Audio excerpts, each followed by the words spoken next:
Rapport du porte-parole 522 du PDP à Hiroshima. Halte aux forces impérialistes agressives qui préparent la Troisième Guerre mondiale.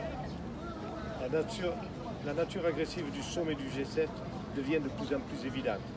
Selon les médias, le président ukrainien Zelensky participe en personne à la réunion du G7. Zelensky, un néo-nazi et un profiteur de guerre, est un criminel qui a provoqué une agression contre la Russie en tant que marionnette de guerre des forces agressives américaines et qui a massacré des Russes résidant en Ukraine. Le fait que cet homme participe à la réunion du G7 est une déclaration de guerre claire contre la Russie et un comportement extrêmement provocateur et imprudent à l'égard de celle-ci. La réunion du G7, qui rassemble les forces impérialistes agressives et bellicistes pro-américaines, pour déclencher non seulement une guerre nucléaire dans la péninsule coréenne et en Asie de l'Est, mais aussi une troisième guerre mondiale. Les pays impérialistes se tirent une balle dans le pied en annonçant à nouveau des sanctions économiques contre la Russie lors du sommet du G7.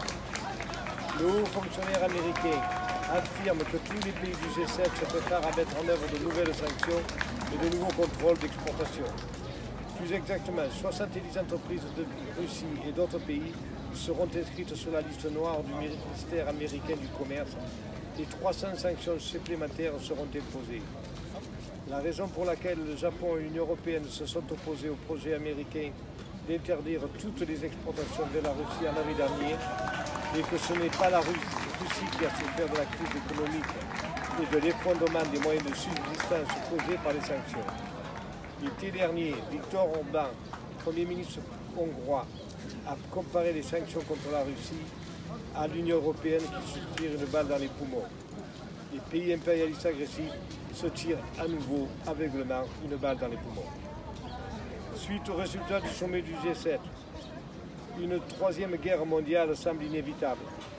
Les puissances agressives dirigées par l'impérialisme américain prévoient de prolonger la guerre en transformant l'Ukraine en une exposition d'armes de destruction massive, tandis qu'afin d'étendre le champ de bataille, elle tente de spécifier dans la déclaration commune du G7 contrer toute tentative d'esquiver et de saper nos mesures de sanctions contre la Russie et maintenir la paix à travers le détroit de Taïwan.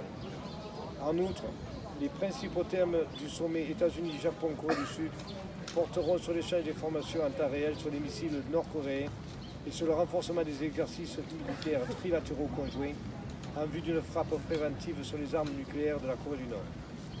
La manipulation de la nouvelle guerre froide qui vise la Corée du Nord, la Chine et la Russie conduira à une guerre nucléaire dans la péninsule coréenne et en Asie de l'Est et plongera les peuples dans la dévastation d'une guerre nucléaire. Il est temps que le peuple coréen et tous les peuples du monde se lèvent dans la lutte anti-impérialiste et anti-américaine pour mettre fin à l'impérialisme américain et aux forces agressives et pour empêcher la Troisième Guerre mondiale. Le 21 mai 2023, à Hiroshima, le bureau du porte-parole du Parti populaire de la démocratie.